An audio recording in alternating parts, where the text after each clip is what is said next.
Think back to the last time that Power of Evil and Ignar were at Worlds. They took SKT to 5 games in the quarterfinals in a very, very narrow series there that SKT went on to win the championship into that one, if I recall correctly. And regardless, an exciting match here. FlyQuest and Top Esports starting out the World Championship group stage. Of course, number 2 team out of the LCS. Back-to-back finals for FlyQuest. Top Esports also back-to-back finals in the LPL, but they, of course, hoisted the trophy in the summer split. They also won the Mid-Season Cup, which was pretty much an LPL-dominating affair. And now we get to see who can make this one happen again as bans come through pretty quickly. Yeah, and this is something I want to jump on immediately here because there was a pretty big difference between the players that I talked to from group stage teams being surprised at the meta that evolved in play-ins, being so much focus on scaling and on team fights. And a lot more from the scrims from these group stage teams have been on top lane carries, on snowballing, and Top Esports are definitely positioned well to do that.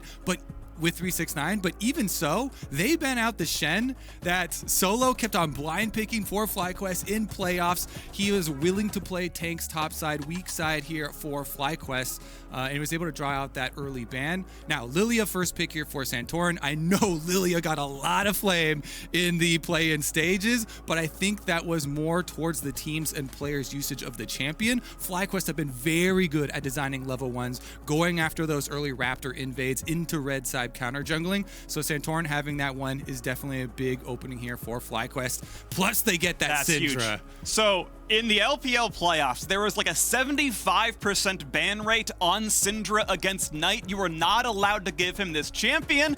Power says, okay, it's time to bite the bullet. I need to blind pick mid because I cannot let you have this champion before it goes on too late. The counter pick is ready. Knight, by a lot of recollection, is the best player in the world, the best mid laner in the world. He is the reigning MVP of the strongest region in the world on the winning team. And Akali, though it can be flexed at top, is going to be the pick. Yeah, Akali, if it does go mid versus the Syndra, is going to be looking for that level 6 kill, level 6 all in on the Syndra. So PoE and Santorin better be ready for it. Top lane is going to be the focus. Obviously, there's a huge advantage to being red side here. And this is something that the LPL teams have utilized very effectively, especially with 369 and the attention that he gets from both Knight and Karsa. So they're banning out some of the most prominent blind pick ones like Renekton. Meanwhile, FlyQuest also, they don't want some of the trickier counter picks that 369 has used for super hard carrying topside being taken away as well. The Jax, Fiora, Camille, those types of things as well could come through. I want to see if the Ornn ban comes through here as well, because one thing that's happened in this draft is the first pick AP jungler, the AP jungle bans in Echo and Nidalee. It's almost like they forced Karsa onto Graves, and to be fair, most of 369's champion pool is physical damage. His Ornn has a low win rate, his Mordekaiser is only his 4th most played. If he puts him onto something physical damage, you play a tank top lane. There's the Ornn ban, of course, but I'm curious if they can get him off of magic damage. It allows Solo to just stack armor and survive jungle top ganks. Unless you have to worry about true damage coming through as well. There are some crossovers there with the likes of Fiora. So we'll see what they have to blind pick for him, because it is going to be red side first choice here. I would expect it to be. I was actually expecting it to be support, but looks like they are going to go to the Camille after so many top lane champions have been whittled down. What's interesting to me is that this is going to be the first Camille game of the split for 369. Actually has not played that one domestically, but it's going to come through here. Of course, is a very strong champion. Camille seems to very much be in the meta, as you're talking about, Kobe. The read is carrying through top lane. Top Esports, as well as JD Gaming, have some great top laners, so that's going to be one to watch for, absolutely. Solo tends to play weak side. He tends to not get a ton of attention, so that is going to be something that maybe stylistically FlyQuest might have to change. Thresh for Ignar right now. The hover is going to be a great pick, though. It's one of his very best champions. Yeah, Thresh and Rakan, definitely the 2 best champions for Ignar. FlyQuest relies so much on his playmaking. Him and Santorin are the ones who create action for this team. As far as top lane counter pick here now for FlyQuest, there's not really any great counter matchups left up into the Camille, because Camille has started to run Grasp for the top lane ever since they had that nerf onto Conqueror, and it just makes her lane phase so much easier to pull off, even with the Volley Bear with extreme lane prowess here and the ability to take extended trades versus Camille. Camille can actually do a really good W sweep. You go land the slow and you just go in for the grass proc. As long as you don't let Volibear get multiple Ws off, it makes it pretty difficult to really take advantage there. All right, well, the drafts are locked in, and if no one else swaps anymore, set support is going to come through. We'll have to wait and see if JackeyLove is going to farm on the Senna or just go for the Spectral Sickle, because keep in mind, since the domestic playoffs, since we've seen either of these two teams play competitive League of Legends, farming Senna got nerfed in how many souls were gained. We saw some split on farming versus, support Senna down there, so wait to see what comes through. But JackeyLove, of course, no stranger to this champion, has played it a fair bit, and we'll see what comes through. Yeah, definitely utility from both bottom lanes, and that's actually something that Wild Turtle has excelled on since the regular split there for the LCS, when Wild Turtle was benched for a while actually by FlyQuest and Mash came in. Once Wild Turtle returned to the starting roster, he just excelled so heavily on a lot of these utility-focused AD carries. Jhin obviously brings the long range and snares that they can look for picks, and FlyQuest, especially as we prepare to head into Summoner's Rift, have prepared level 1s to great effectiveness in the LCS playoffs. So I'm expecting it here, especially since they do have Lilia that can annihilate some of those trash camps like Raptors and Wolves. And speaking of preparation, I'm actually excited by this top esports draft, because you can look at the 70 games they played so far this year domestically and a little bit internationally with the mid-season cup. This is the first Camille game for 369 of the summer split, the second Senna game for JackeyLove in the summer split, the first set game for Yuyunjia in the support lane, the second Akali game for the mid laner Knight. The only person playing what you could even remotely consider comfort is not JackeyLove, sorry, but Karsa on Graves. So top esports coming out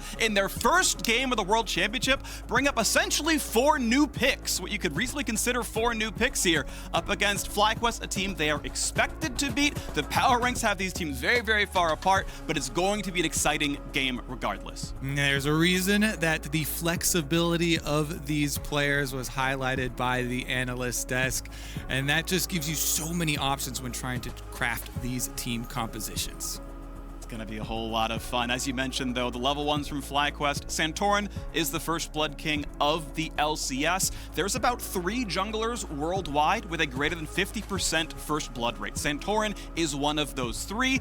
Canyon over on Dom 1 Gaming is the second of those, and I believe the third isn't at Worlds this year. He is absolutely a great early game player. He gets the gold leads, and that is, I think, the one player that can stand up here. I really do have hopes for Santorin to be the difference maker if there is to be a FlyQuest upset. The odds, of course, are against them. This would be, I would say, the biggest upset of the year if FlyQuest were to win this game. But already setting the table, freak. This is the level of these teams, right? We come in with what people expect as the best team in the world on the right-hand side there. Top Esports had the last 2 trophies that they have fought over, and they're going for their third.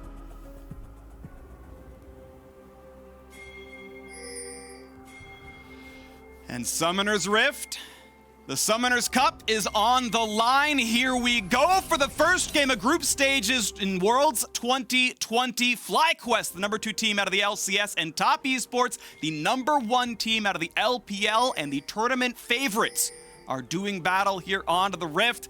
And we heard from Solo and Wild Turtle. They said getting out of groups would be success for us. That would be a great Worlds performance, getting into the top 8. For Top Esports, if you saw that tease, the LPL wants their 3rd straight World Championship, and TES are first in line for it.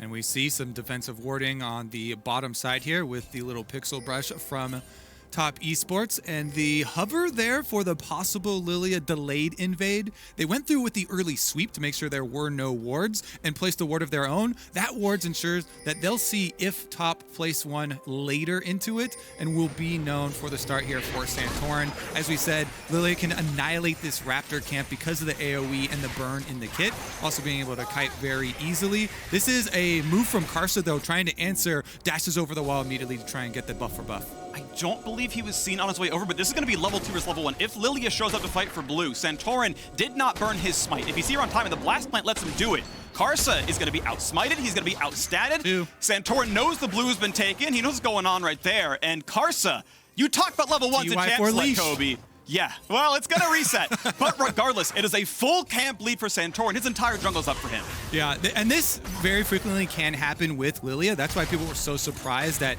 some of the results from play-in. But if you coordinate your level ones for it, flash in though. Already in, big damage to Wild Turtle. Gonna get flayed backwards. Now be careful, UNJ. He's down to 100 HP. And there's only cleanse on Jacqueline. He cannot be summoner healed, but there's not enough damage to kill him off. Summoner's blown, 2 down to the FlyQuest side, 2 blown on the top side. There's no more potion left here on Wild Turtle as well, and the sustain advantage will be on the side of Top Esports if they're allowed to continue in this bottom side matchup, because there's plenty of regeneration in Set's kit due to the passive, plus the healing from Senna. And with Jackie Love having his own Biscuit as well, they will sustain the life advantage, but the minion push is going to be the difference maker there, as Wild Turtle and Ignar are going to try and get that one in. Nice hook right there. Cleanse comes through despite the flight. Jackie lives at 200 health. The flash, 1 auto! 1 auto would kill him. Wild Turtle does not pull through. He already burned the summoner spell, but that is still a ton of damage dealt there. It's another summoner traded for 2, and FlyQuest, well, they are on a ward. Wild Turtle's gonna go for the recall. Ignar is hatching that one. They're gonna know he's sticking around. Gonna need some jungler intervention down here on bottom side. Freak, there are no summoner spells left. Ignar is the only one here. His flash is ready. He wants to make a play there with that Thresh. So we'll see after bottom sides have been cleared. Looks like Scuttle Crab should be in the hands of Karsa as well. He finishes that up. The could make a pass through mid. So we're off the early cull recalls for both bot laners right now. Karsa gonna just make his presence known in the mid lane. 4 camps down. Top laners trading back and forth. Stun comes back, and here comes a bit of damage towards double stun. But Ignar is on the roam. Knight's gonna get hit for a bit of damage. The flash hook guesses wrong. Now on the top side, who's gonna get the solo kill? It's gonna go to 369. 1-0 to Top Esports. 369 draws first blood for himself on the Camille. This is going to be very, very devastating for the matchup on top side. Teleports are still ready, so Solo won't miss out on any of the minion experience and get right back to it. But the early gold will fund the Camille build here, trying to get to that Trinity Force as quickly as possible. He goes with the Cole for an extra investment, and he's trying to get some extra dividends out of that first blood, investing it for the future. Here's another look at it. Did get the shield there for Solo, so he's feeling quite good. Got his extra W off, but 369 is able to continue through in this fight, even with Solo flashing the stun. Yeah, better trading, better fighting by 369, despite the skill shot being dodged, despite tanking the storm for the shield and damage. It was still the better stats on the Camille side, so well done to 369. 300 gold lead, the Top Esports so far. Lanes in most places fairly equal. The CS deficit in bot lane is because there's still a wave to pick up for Wild Turtle and Ignar. But you've got Karsa slinking in right here. Solo flashless might very well be in danger. Stun's gonna be down for a while, but Karsa knows he's not spotted, knows he's gonna be safe, and Solo just getting whittled down the moment after he TP's in. Oof. And this is danger. Yeah, this is very, very dangerous. So dead. All right, he's got to fight with Karsa. He's going to get stunned up. There's all the burst damage you need. Already 2-0 in the top side. And top diff has begun, and the namesake of the team is already there. And this is something you can see from scouting the LPL. Karsa very often spends his time top triangle of the map, visiting Knight's lane, visiting 369's lane. And with the summoner spells blown up on the top side, plus the first blood taken, very nicely done for him. It didn't actually take very much time at all. Sleeps into the brush there for a lane gank for himself to capitalize on it, and this is going to be a devastating Camille. He's not rushing straight for the Trinity Force. He goes for wave control because he wants to affect the rest of the map. This isn't a tech you can make on Camille when you get such an early lead like this. An early Tiamat, you can annihilate this minion wave and look to make plays later. Camille, because of the range with your hook shot, can set up plays for the rest of your team so effectively. Speaking of plays, walking to the mid lane, but Power of Evil's already on the recall for Lost Chapter. Pretty decent first spike there. Same goes across for Knight, though, on boots, and a Revolver is going to feel pretty solid. Hex flash across the brush. Wants into this one. Ignar going to be shot up there. His flash is down, puts down the shield, but here comes the rest of the squad. A beautiful double root into the rest of the damage. Karsa finds a kill. Meanwhile, Santorin's been picked off in the river as well. Top Esports already 4-0 in 6.5 minutes. The patience for 369 pays off. He waits in that line bush long enough as Santorin's clearing out the ward, and they finally strike. Taking down Bambi and returning to the top side without losing too many minions. Well, this is about the way I think a lot of people expected this game to go. Top Esports, I'll say it again in case you haven't been paying attention, the tournament favorites, and you're already seeing big moves out of the top and jungle right now. Karsa able to lock down and get a pretty easy pickup here in this Mountain Drake. bot lane farm lead has been going to Jackie Love so far, even despite those recall timings. Has kind of maintained about an 8 to 10 CS difference over Wild Turtle. That's been going pretty nicely, and Carson just keeps the farm going. Yeah, I mean, Top Esports have been on fire, this summer. They are the #1 team from the LPL, the 2-time world defending champions back-to-back here. Plus, they also won the Mid-Season Cup, which, yes, we didn't have the Mid-Season Invitational, but that being stacked with top 4 teams from LPL and LCK is why so many people have Top Esports at the top of their rankings. FlyQuest now, yes, they are in a hole. They're going to have to try and dig themselves out. You see Santorin looking to try and, hover around solo since he still does not have Flash, and he's in a vulnerable position up there. Okay, so for now, it's FlyQuest playing defensively on various sides of the map. It is actually some shove for Solo. He's got a small farm lead. He's not going to make it for 3 kills, don't get me wrong, but at least he's farming pretty well. Shoves in the wave, looks to roam. Maybe he can test the jungle a bit. Can't do much right here. Yunja going to spot the ward, and okay, not going to get much done. Control ward drops down, and he's not going to get that mid lane roam. Ignar was there first anyway. Just trading farm back and forth in the mid lane. Small farm lead for Power of Evil as well. You kind of expect to lose lane a little bit as a Kali. No big surprise there. We'll wait for the team fights for Knight to really turn on.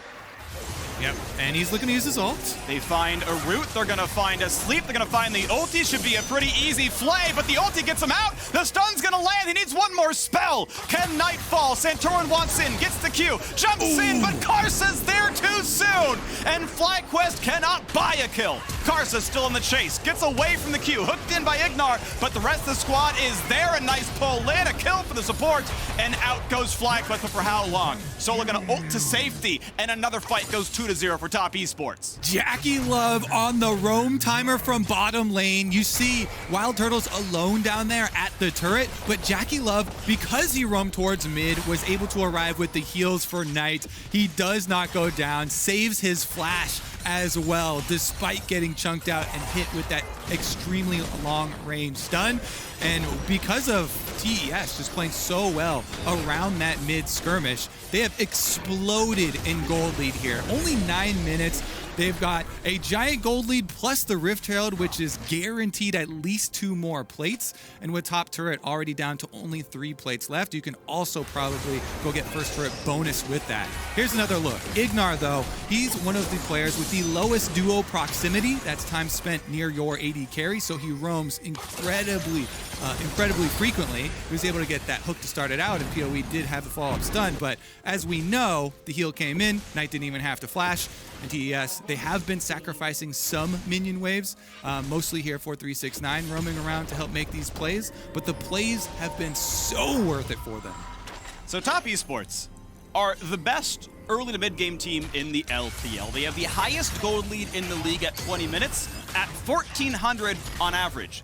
They are up 2,400 in this game in half the time. They are absolutely dominating, even above and beyond what they normally put forward as the best team in their region. So TES obviously off to an amazing start right now. The aggression, I think, will not stop. They have the most kills per game in the league as well, so they're going to probably keep this one going. And wait to see as the top laners head to various side lanes before too long. We'll see just exactly what happens. And the fun part now is, where do you go with this lead? When you have a Camille that is this fed, that went for the tech for the early Tiamat to shove the lanes, Teleport is coming back up right now, a few more seconds for 369, and you have so many playmakers. Level 6 now on set for you, Yanja. Knight as well with the flash and ultimate ready has kill pressure for himself, so it's all about creating this opening here for 369 to come collapse, and you basically guarantee a kill with your Hextech ultimatum, locking somebody in there as FlyQuest are trying to create some openings for themselves. You see this continued renewed focus on vision through the river and through that bottom side to try and make some plays off the Thresh. Solo gets away from the stun, lands his W, but here comes the technical baby you talked about, and Karsa's now here as well. How are you going to survive this one as the ult comes in for good measure. Karsa blinds him, looks for the rest of the damage there. Solo ults to buy some time. I mean, he makes it close. He makes it close, but 369 is too durable. The kill still comes through. Assist credits across the board, and the Rift Herald is going to summon for likely the entire turret in his top lane. Yeah, that thing's gone. So FlyQuest, they have to try and make something out of this. They know that jungler is top side, so Santorin's looking to make a bottom side play here. As you see the bottom turret on the mini-map too, Wild Turtle trying to force Jackie Love off of the turret, and Ignar's got the lantern. First shot's good, second and third gonna go wide, and the slows aren't enough to set up for a flay. If he happened to guess correctly, maybe there was CC, but Jackie Love would have had the cleanse regardless. 3 plates taken on the bottom side. It is good to get something back, of course. But Shelly gets the second charge, top lane turret's at 20%, and that turret's gonna fall before too long. All right, FlyQuest now, again, still overloading on bottom side since so many resources from top were invested on that side of the map. They do not rush on the Dragon, though, because they saw the resets. Funnily enough, FlyQuest actually had the highest Dragon control percentage of any LCS team. And they're heading here to Worlds versus Top Esports, who had the highest Dragon control for any LPL team. It definitely becomes a bit more troublesome controlling Dragon when you're in this big of an early deficit, so I don't expect those numbers to get any better for FlyQuest. And Top Esports going to take what is theirs, and second Dragon picked up without much effort at all. And he's going right there, Car. So 100% kill participation on Dragons, and hey, pretty close on Champions as well here, 5 out of 7. That's a pretty perfect score as far as I'm concerned. And as Knight knocks down the top lane wave, of course, Solo, who has at least been farming well, but he's 0 and 3. Doesn't have a lot of tank stats. He can play defense for a while down here. Probably go for more of a tank build. I'm not sure he can ever really duel the Camille or the Akali in a late game scenario. Is down a level. Jackie Love gonna grab the plate, and then I love this. Lets the plate gold go. Then Yuyanjia walks up to make sure he can control this one, but it means that he kind of lets his 80 gold go over to Jackie Love. More gold on the Senna. Farming Senna. One hit till Cola's done. That'll be good. And Ignar wants in for this one. This is going to be a 3-on-3. Flash is in, but Karsa's already here, and the teleport's coming behind as well. About to be a 4-on-3. Lot of CC coming across. He's sleeping, but Jackie Love's there for the first kill. Knight has shown up as well. Picks up kill number 2, and the rest of the squad shows up for good measure. A trade kill comes in. No longer a perfect game as Power of Evil finds a single kill. Knight burns the rest of his ultimate, and a Lantern going to bring Solo to safety, but the Hexacle Beta comes across, locks up Power of Evil, flashed away to safety. A hook buys some time, a play backwards as well. The flash in, Yuyanjia can't quite get that kill. He's at 2 HP, and Solo finds his second kill. Flash to safety, but he's stunned up by 369, and the kill will not quite come through. 2 for 2 in that team fight. Honestly, that is extremely good for FlyQuest, considering the game state right now, where Top Esports have been steamrolling. They come away with 2 extra kills for themselves. And that is FlyQuest still looking for plays. As you mentioned during the play itself, though, Top Esports were waiting for it here with Karsa in the brush ready. Regardless, flash in from Ignar. They try and make the play. He does land the hook, which forces the cleanse out as well. Santorin does immediately go down as Knight teleports in, uses the ultimate. But Solo here on the Volibear actually makes a huge amount of space for the team as Power of Evil is trying to run away. This Hextech Ultimatum does interrupt the Lantern, but that just gives him an opportunity to turn there. He turns and focuses damage on Knight and Karsa, separating them, allowing them to get the extra kill onto Yuyanjia before having to flash away. Okay, so we look at the game right now, and it is a sad state for FlyQuest. 5,000 gold difference, very obviously Top Esports favored. But you can see the team fight prowess there. Despite being 0 and 3, Solo got more damage out than 369. He has been able to kind of survive, and this is really where he as a player has made his name for himself, is playing well from weak side. Gangplank was one of his more notorious champs, as well as a champ that you could just kind of leave on an island and despite scoreline, put out some decent damage. So he will be a key factor as one of the only tanks in the roster to do anything. Otherwise, it's obviously a big uphill road for FlyQuest to get a comeback here. And top lane was one of the big things that people were worried about for FlyQuest, especially heading into this group with a lot of teams that can focus on top side of the map. Whereas, as you mentioned, Solo has not gotten a lot of resources. Now, this all did kind of stem from losing the 1v1 initially to get the first blood for 369. Yeah. And his flash being blown in that 1v1 opened the door for Karsa to go up there and open the door for them to have so much focus. But he is going for the cooldown reduction garage sale sort of item build. I actually kind of like the Black Cleaver and the Iceborne Gauntlet build for maximum cooldown reduction for Volibear, because it does give you a lot of team fight utility, and you can continue to try and force. You get a bunch of ultimates, plus you get super low cooldowns for trying to have sustain with your W. Here we go, though. First tower for FlyQuest is taken down, and they escort Power of Evil back out. So FlyQuest still looking for these plays, trying to get some gold back for themselves off of the map on the other side. Of course, we are still at a 5,000 gold difference here, though yes, it has plateaued. That is a number you're happy to have, cresting the 17-minute mark here for Top Esports. They are 4 times their LPL average. They are certainly running over this one right now. Third Drake spawns in just a minute. And FlyQuest persistent damage a little bit low here, so an Ocean Soul is brewing in the next 6 minutes, and it's going to be hard for FlyQuest to knock down any of the Top Esports players if they do grab that one. We'll wait to see as the mid-game looms just exactly how these fights are going to look, because right now FlyQuest, yeah, that gold graph has moved pretty steadily down and right more and more into TES's favor. And I expect it to continue in that way. But if you're trying to hope for the upset here in one of these team fights, one of the greatest tools that FlyQuest have drafted themselves is the range of their crowd control. Lilia E into an R for a sleep can set up the long-range follow-up there from Jhin, Thresh, and Syndra. Extremely long-range pick potential from FlyQuest. The problem is that TES have so much vision control that it makes it very difficult for you to pull off one of those plays and for the team to be separated, because if there are the rest of the members of Top Esports there, even if you snare somebody, it's going to be hard to take them down. Go. Dragon setup is here. The ward control very obviously in TES's favor, and they're just going to knock this one down. Karsa's there on spawn. Control wards pretty much everywhere. I believe that one's not in the brush in the pit. It doesn't really matter. There isn't vision there regardless. Yeah. So even the best, the very best in the world can make small mechanical mistakes, but not enough to matter here. We are 5 minutes from Ocean Soul to the 5,000 gold lead. TES looking to open up their world championship with a commanding win. And now, if you want to do strategy from the easy side of the match, Freak, yeah. The giant lead that TES does have, they're well positioned to play the entire map at once here. Teleports are coming back up for both their solo laners. Knight and 369 both can easily gain control in side lanes. And what you want to do is push in these minion waves that allow you to collapse into the FlyQuest jungle, thereby cutting off all forms of income for FlyQuest besides the minions that will trickle through to them. And that way you increase your lead while safely waiting for your big payout of your Ocean Soul. If you want to get more spicy, though, you can always go for dives and try and flex your giant lead that you've got. Bone Plating knocked off. You can see Solo playing the defensive side of this one-on-one, but he's down to about 70% health, so not going to have it easy time unless his turret is active. And part of that fight in a 2v1. Ward control coming through again and again for TES to make sure 369 is safe to split push. Control would keep coming down. The invisible ones have been dropped in that jungle as well, and FlyQuest do their best to try to sweep that vision away. Maybe at one point Santorin can make his way down without being spotted, but there's a 2-level jungle difference now off of Karsa getting so much farm as we've gotten into the mid-game.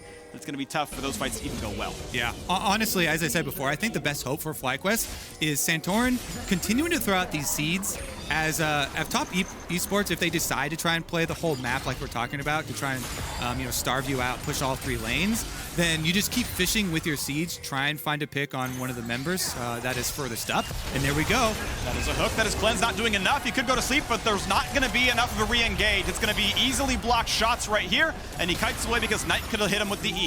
So no kills coming across. Mid lane turret's still going to fall, and that was one of their best chances. FlyQuest coming and making that play happen, but all they get is a burned Quicksilver Sash. Yep, they're still proactive though, looking for those possible opportunities.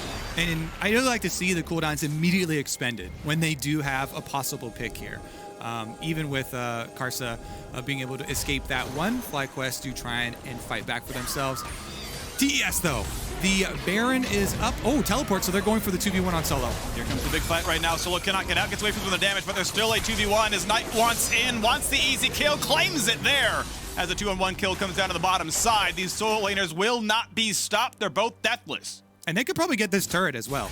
You take down Volibear, nobody else is in position here to really rotate quickly over to defend it. So that is a well-spent teleport from TES to get not only a kill, but the objective afterwards. There's a nice hook, there's a nice play backwards. Gonna be slowed up for a bit. The punch comes across, and now it's time to run away. And there's just not enough damage to kill a support without Aftershock, without a completed tank item. They just can't do enough damage.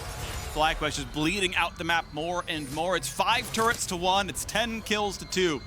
The gold lead of nearly 8,000 continues to grow. Here we go. We get another look. Hextech Ultimatum is used to lock Solo in place long enough for the teleport channel to continue. You see Knight using it from the top side of the map. As soon as they did see the Syndra sowing on that minion wave, and knowing that they have this pretty much in the bag there. No skill shot missed. Not a single one. So, mid-game going well so far. Almost 22 minutes in. Ocean Soul in a minute and a half. And the gold lead has gotten worse every single time. I kind of punctuate it. Every dragon comes up. How far is the lead? Oh, it's getting worse than last time. Okay, maybe the last fight was when you wanted to win. And Ocean Soul is now 80 seconds away, and FlyQuest, unfortunately, not showing any signs of being able to stop those team fights. Yeah, and you can pull off a similar play to like we just saw from Top Esports in multiple ways. You don't have to use Hextech Ultimatum into Teleport to pull off the 2v1. You can easily gain control of mid lane, push it out first, and have him just hover behind 369. You kind of trail the other split pusher. Currently, though, they do play the 1-3-1. A Knight on bottom side, pushing in that bottom minion wave, prepping it for themselves. And you see the Yanja here just sweeping and sweeping again. He's doing his homework. He's doing the dirty work here, clearing all of the wards, making sure that everything leading up to this Ocean Soul is in their favor.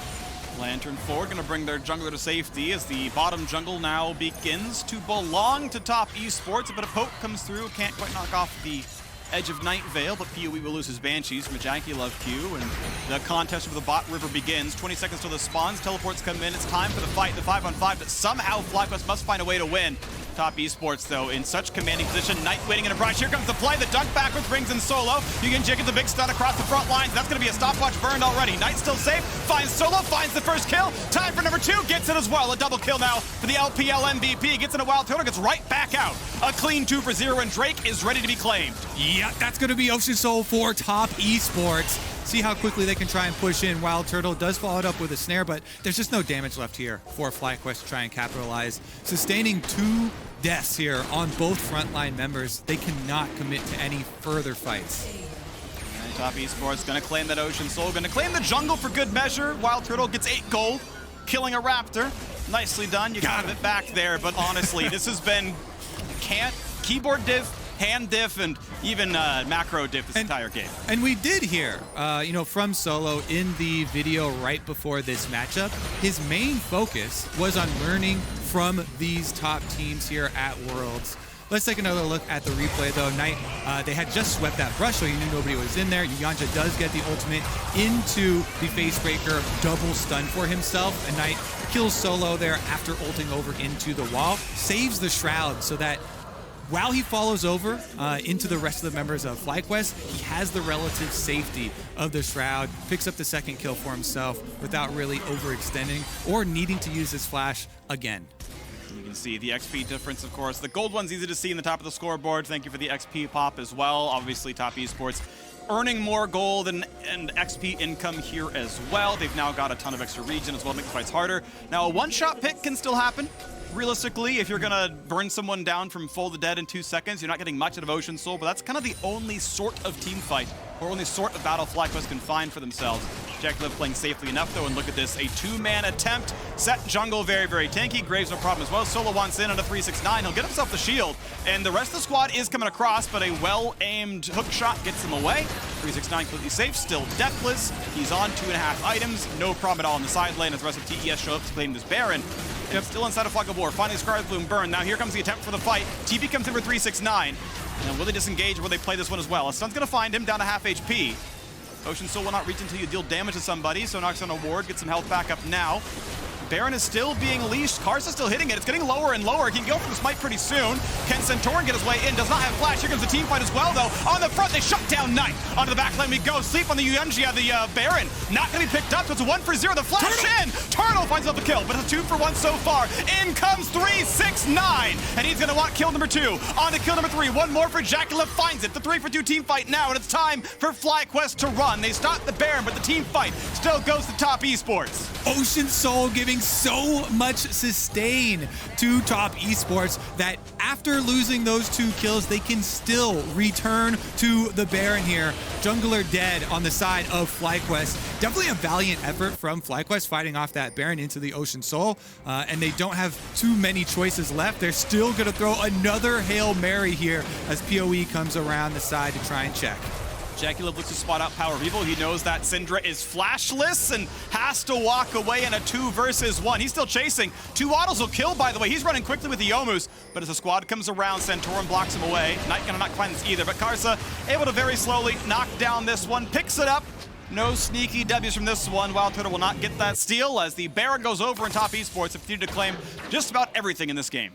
And while all the analysts, completely expecting this domination from top esports, I think it is necessary that we do see this performance in game number 1, because I definitely saw a decent amount of fans actually starting to lose faith in the LPL just off of LGD's performance in the play-ins. Yeah. But very clearly, as everyone was saying, not related to the entire region, not related to top esports.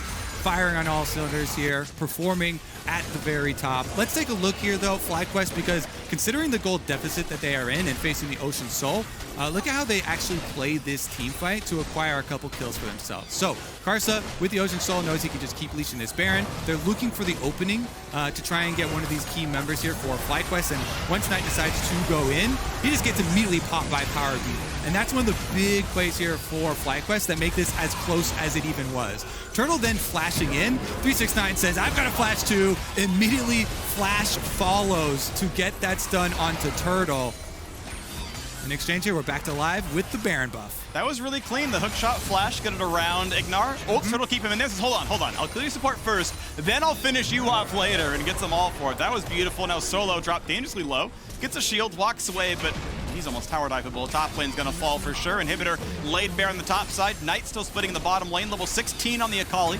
Very dangerous down there as Top Esports looks to close this game out in about 30 minutes right here. 13,500 gold lead. Ocean Soul, Baron buff still on for a minute and change. Knight is just unanswerable. No one can handle this champion. Now into the top side, a bit of a root. 369 wants it again. That is a large chunk of health down. Immunes it with the ulti. Now on towards the damage. They will just barely knock him down to 1 for 0. The re-engage on to Yugenjia. They should knock him down as well. He flashes. Is it going to be enough? He dukes away. He's degenning and he will burn down Ludenzek with the last hit. So it's a 5v3 inside the base. But FlyQuest have already lost 2 inhibitors. The re-engage comes in. They knock off Karsa's shield. They won't get much more for this one. And Top Esports still feel very safe. Knight could 1v2 this easily. Yeah, and they are surrounded by minions as well for FlyQuest. So the Baron buff here on 3 members of TES, they're still confident to keep up the pressure.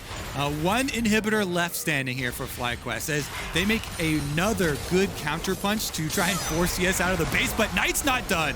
Yeah, it goes all the way back to his Shroud. Nice little play there. It's just for good measure. Just want to test you. Maybe burn a Summoner. Nothing? That's fine. Out we go. Easy wave clear. Let's reset and play for the next one. Baron's going to time out in 15 seconds. Ocean Soul lives forever. And hey, as the recalls come through and the respawns come up, Elder Dragon's in 12 seconds. All right, so this is it. Do FlyQuest try and throw everything at this Elder Dragon? Yes. And just gamble the game? Because if you don't gamble the game, you have like a 0.1% chance to win by hoping for a big mistake inside the base. Yeah. But it's a lot bigger there around the Elder Dragon, which we'll get to after the replay. Here is them trying to take advantage. They got 2 members focused down from TES and were able to fend them off for a little while. But time is not in FlyQuest's favor because of the super minions that are going to be swarming into the base. They just have to rush it.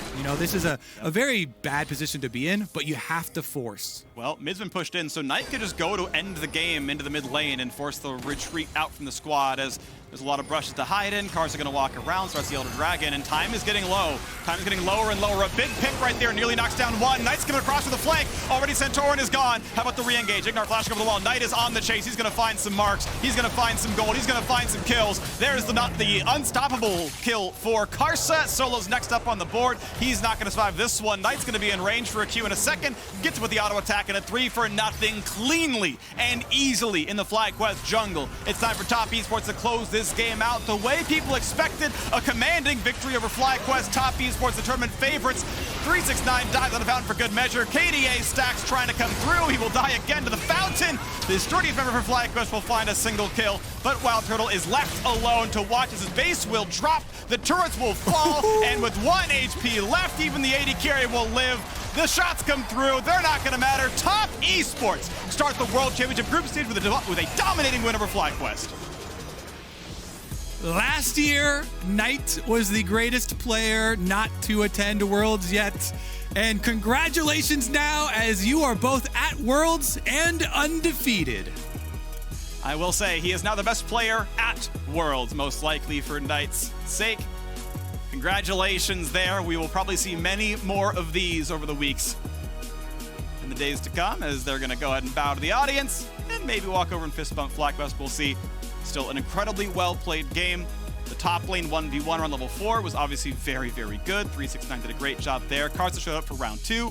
They continued their domination, and then as the game split up, FlyQuest had some decent looks. They had some good moments. They would pile onto one champion, kill them with Syndra ult, found a couple of decent team fights, but it was never really close. I believe a single turret was taken all game long. The second Rift Herald, no Drakes, no Barons. The macro game very obviously belonged to Top Esports. Yeah, Top Esports did a really good